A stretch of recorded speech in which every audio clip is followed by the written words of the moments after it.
I will take my hat off in this chair right now within 10 seconds if you put that money in my hand. Wow, I can't believe that happened. Hold on. You have to, can you leave it off? For a little bit. Okay, that's cool. I got like a special... I'm greasy right now too, though. And I have the Pepto-Bismol. Why? I have a sudden stomach ache. All right, guys, so we'll be watching Tim Pool exposes his bald to Matan Even. No, it's a funny title right there. I can't hide that. Lazy2try made this video. I'll be honest, I only watched 30 seconds of it. Yeah, let's just start this video and see how it goes. If you guys don't know, Tim Pool is well, fuck, dude, he's like he's very controversial. Some people like him, some people hate him. If somebody would ask me how I feel about him, I would say that he's easily breachable based off of the whole Russian thing. He was accepting money from this Russian group. I will take my hat off in this chair right now within 10 seconds if you put that money in my hand. Wow, I can't believe that happened. Hold on. You have to, can you leave it off? For a little bit. Okay, that's cool. I got like a special... I'm greasy right now too, though. And I have the Pepto-Bismol. Why? I have a sudden stomach ache. All right, so it looks like now that the money that Tim Pool was getting from Russia has dried up, he needs to find a new way to make up for the loss of that income. So he's taking offers to expose his bald head on podcasts now. Like Matan Even got him to do it for only a couple $100, which was shocking. Matan probably couldn't believe it either because it seemed like Tim would never take that beanie off. He always has that thing on. I mean, he didn't take it off when he interviewed Trump or when he was at a formal event at Mar-a-Lago in South Florida during the summer. But Matan somehow got him to do it, and he also got him to admit that he's a grifter, and his show is pro-establishment. He still claims the Russia story was fake news, though. But Matan does a better job at pressing these people about their controversy than any other podcaster. And, you know, people always talk about how important it is for politicians to go on podcasts now. Like, that's the future of politics. But let's see them go on Matan's podcast. You know, he actually asked the hard-hitting questions, unlike Theo Vaughn or Joe Rogan or even Tim Pool, whose podcasts are basically just meant to be puff pieces for politicians and the establishment. I mean, Joe acts like it's crazy for him to push back against guests now. So people think it's cool politicians do podcasts, but of course, they're only podcasts where they know the host won't make them look bad, like we saw with Nelk having on Benjamin Netanyahu last week. The White House apparently set that up and gave them questions to ask, like what's his favorite meal at McDonald's? That's seriously a question they asked. So most of these podcasts are just a joke and are used to help politicians do PR. So I think people would... Okay, I think, look, I'm going to pause it for here because I let it on for a while. But Matan, I think Matan, the difference with Matan is that ever since he was a kid, he's been calling people out. Like, I mean, he used to be called the Bill Clinton kid. I'd much rather see podcasters grill these politicians rather than glaze them. You know, like Tucker Carlson did with Ted Cruz. I think people would much prefer to see that. But then also after that, Tucker Carlson had on George Santos and tried to make him seem like a victim. And he was helping him get sympathy from people and potentially a pardon from Trump. Tucker Carlson is also another Tim Pool guy, right? For a certain time, he was just doing what Fox wanted him to do it, and is to just throw propaganda at old people. This thing that he does, it's just for fun. This man is so loaded. This is just like his hobby, just to fuck around, right? You know, people in the comments all felt bad for him too. But if you compare that to George's appearance on Matan's podcast, you know, Matan was just making fun of him the whole time. He completely embarrassed him. And that was so much better and more entertaining. So I'll give Tim Pool credit for going on this podcast. I mean, he knew he'd get trolled and clowned on, and that Matan would bring up the Russia stuff and ask him to take his beanie off, which Tim actually handled pretty well, surprisingly. When I saw he did this show, I thought he'd get triggered by Matan, like he always does when Russia gets brought up, or Israel, because he also took a private meeting with Netanyahu, so people are calling him a sellout for that. But when Matan brought this stuff up, he was actually a pretty good sport about it. I mean, of course, he still denies all the Russia stuff, but at least he'll talk about it and not get triggered over it. The one about Tim Pool, that guy, I don't know, he's like an online creator, was paid to promote Russian propaganda. This is just fake. You were not paid? I was paid a lot of money by a lot of people. I heard that there was that guy, he was paid $100,000 per episode to do it. Is that not true? It's not true. So why did people come up and go with that story then? Political reasons. There's, you know, the show that we do is fairly anti-establishment. It's actually, you could say it's pro-establishment if you think about it. Today it is, you 100%. No, I'm saying pro-Russian establishment. No, I No, the majority of the time he would just pretty much undermine Ukraine's efforts and pretty much propagate Russia's efforts. called Vladimir Putin a scumbag. I Oh, said really? he shouldn't invade Ukraine. He was wrong to do it. He lost. The West was winning. You said that Ukraine is the enemy of the people. I did. The enemy of the United States. This is psychotic. Ukraine is the enemy of this country. Ukraine is our enemy, being funded by the Democrats. I will stress this again. One of the greatest enemies of our nation right now is Ukraine. What do Tim Pool, Dave Rubin, and Benny Johnson have in common? Russia. Yup, and I wasn't even gonna tell you. And when you say Russia, that's like not super specific. It's What do you mean? it's Russian money. That's what they all have in common, right? They got exposed. Tim is like, I didn't know, man. I didn't know that money was coming from there. I didn't know who was paying me. Come on, brother. Like if I said, what does Matan Even, Tim Pool, and Mike have in common? You wouldn't say Russia. So can you give a little detail on that? What do Dave Rubin, Benny Johnson, and Tim Pool have in common? Related to Russia. They're whinging online grifters, Correct. and they complain for money. That doesn't have to do with Russia yet, but I could see where You know, all these other people that have done the propaganda and they've gotten caught by taking that Russian money, like they're not the same anymore. I don't feel like they are. There's a whole different sort of vibe right now, right? And I think the most loyal right now are the ones that are still, I think they still probably believe in the message, but are these other people that when they see the money dry up, it's done, they don't care for it anymore.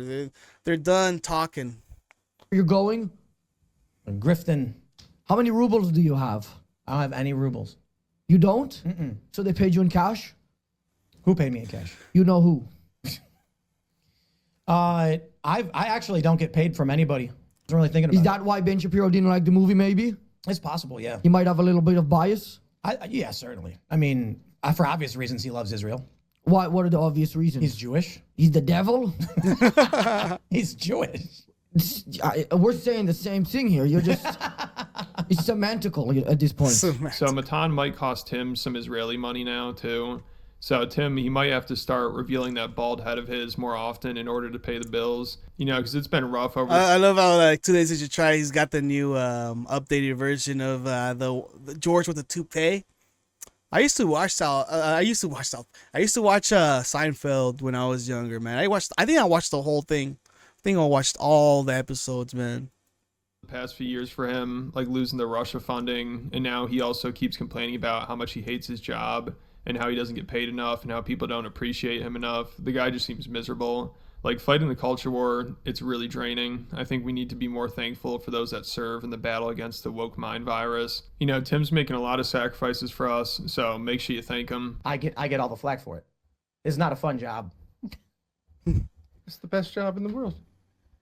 I mean, I could just host my morning show where it's just me, and it makes $1 million a year, and not have to worry about anybody coming in. I have to worry about employees dumping bacon grease down my drains and clogging. He's like, oh man, I'm gonna lose so much money, man, if I don't do any more shows. It's like, dude, look at you. You're tired already of doing all your grifting, like your quote unquote grifting, right? You're just getting tired of it. That's why you're like, you know what? I'm gonna cut down on some hours. You know, just do a one show in the morning. Stop my earlier shows in the weekend or the weekdays.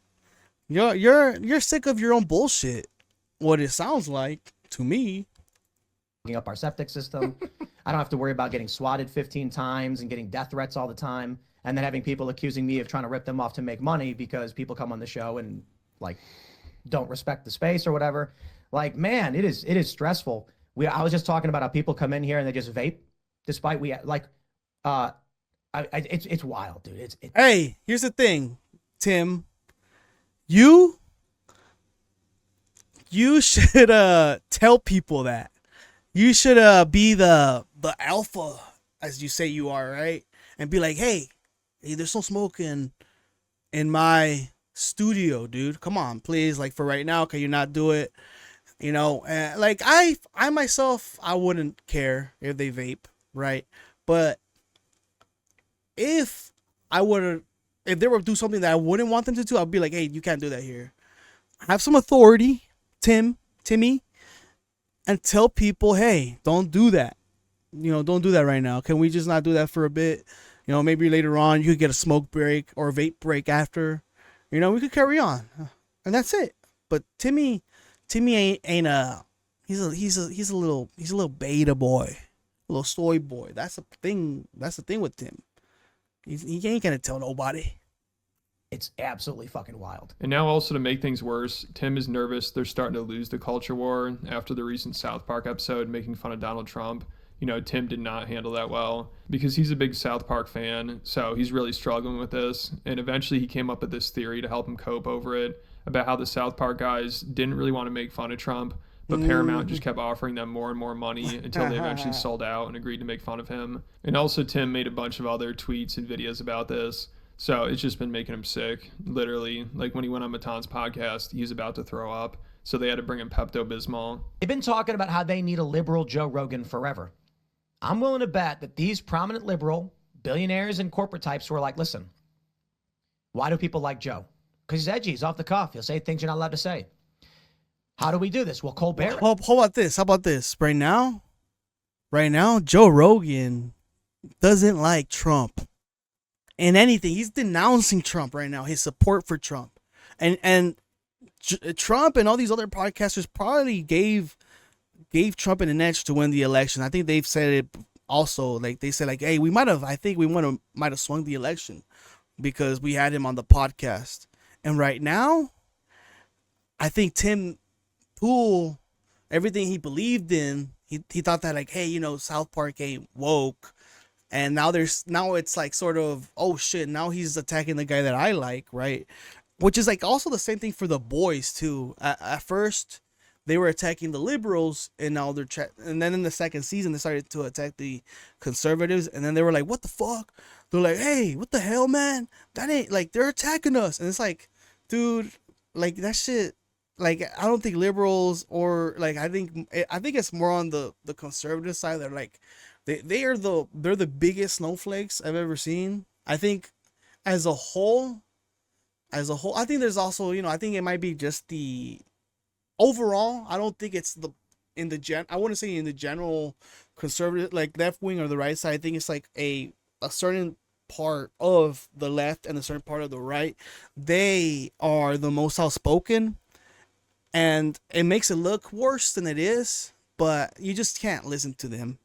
Like Tim Pool, and there's some YouTubers out there that say, oh, woke, go woke, go broke. And it's like, dude, go like woke. What, I don't know what fucking woke means anyway to them, but like woke has, I think for me, I think if we understand what woke is, it's like I kind of understanding what, like sort of in society, like the bounds and like the understanding of there's these unspoken things that in society people understand about, like, yes, there is racism, yes, there is an unbalance of things based off of gender and all, there's an inequality in the world, right? And I think you can understand that, right? Because whoever holds the power, sometimes the people that hold the power, they're probably like racist, who knows, right?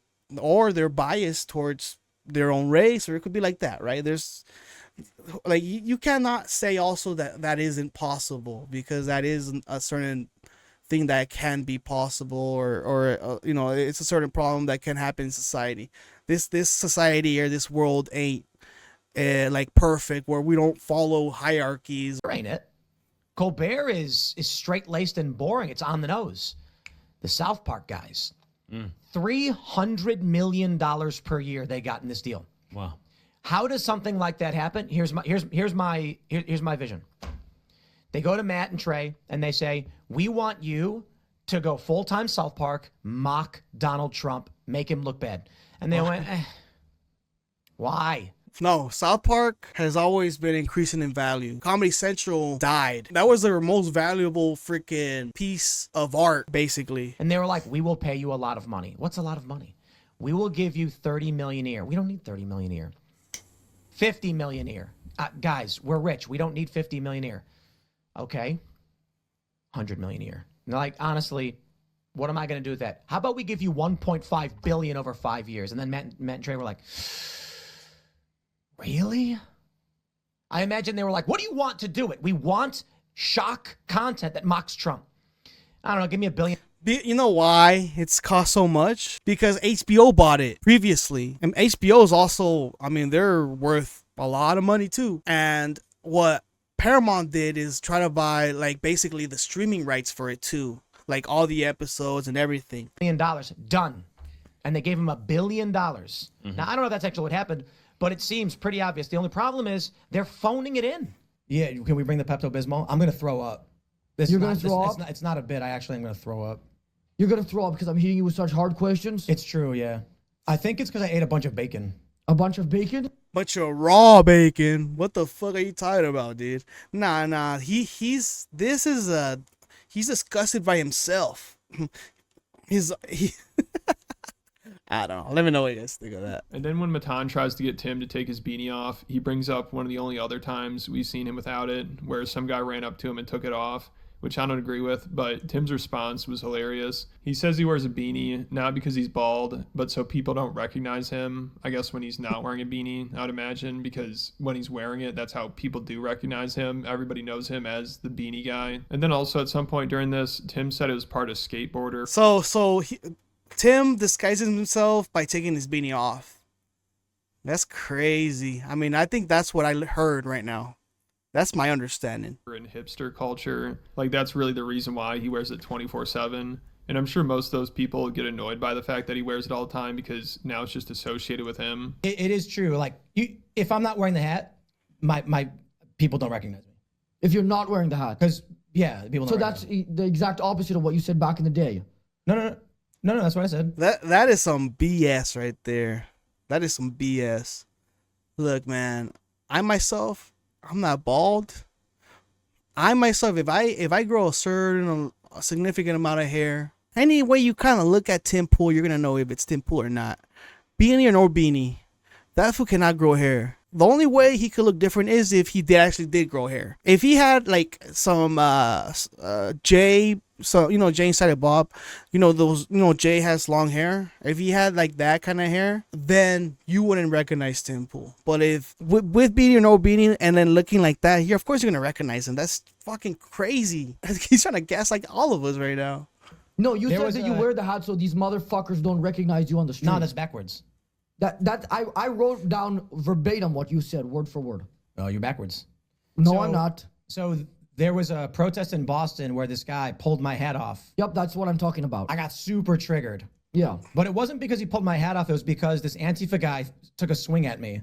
With the dictionary definition of the word bigot. You are the oppressor! All right, have a good day. Bro, you come near me ever again, you won't have any teeth. Do you understand that? I understand. Don't fucking touch me. Come here. You wanna know why I fucking wear the hat? Yeah. So these motherfuckers can't fucking recognize me when I'm on the street. You wanna take a picture of me so that I'm easily identifiable?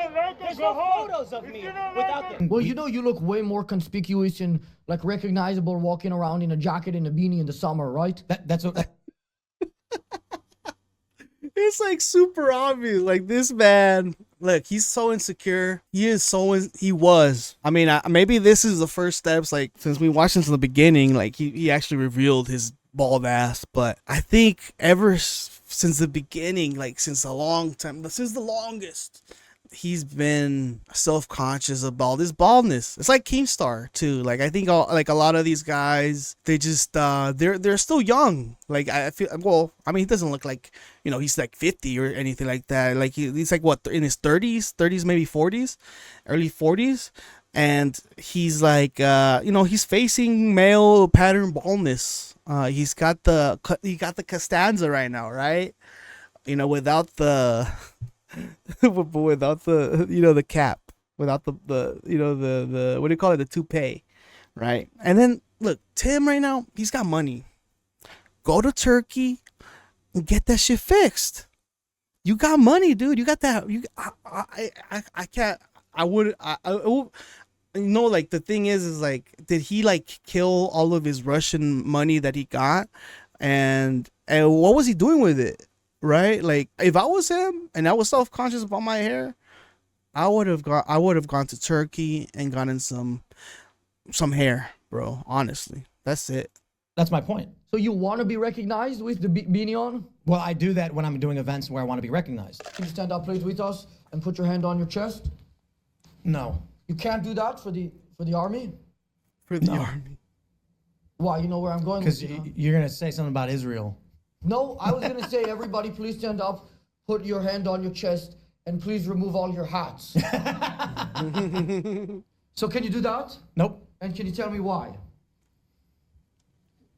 Nope.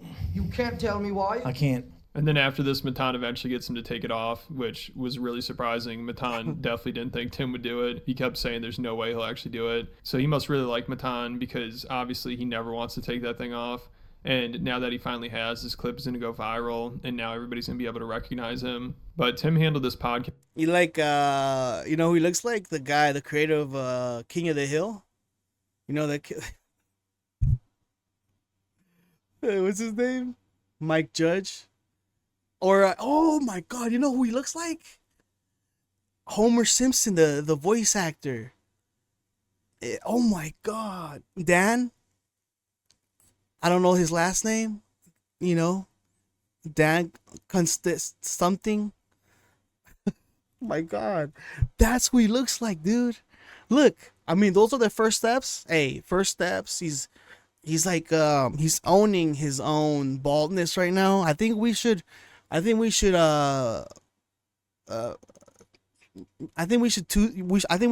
that as a positive, right? And he's like, actually, you know, I think it's good for him to recognize that, hey, you know, nobody cares, dude. Nobody cares.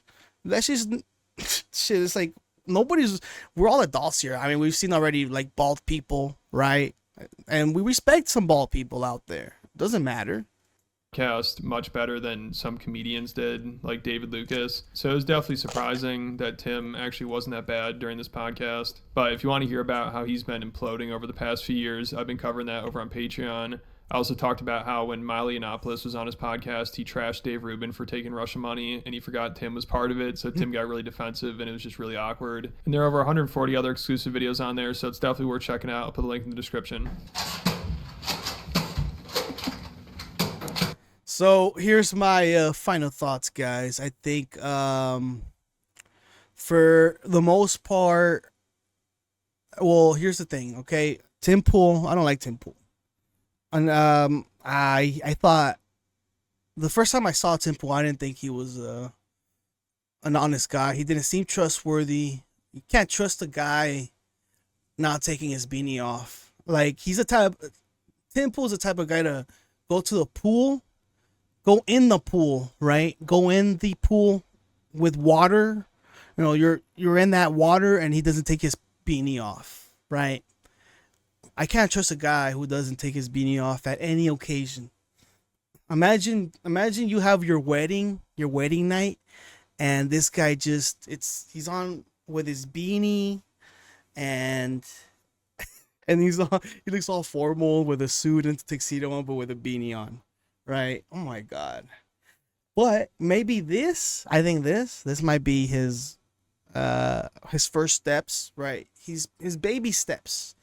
I mean, I don't think it's his baby steps anymore. He just full on showed his balding head. I mean, it's not that bad.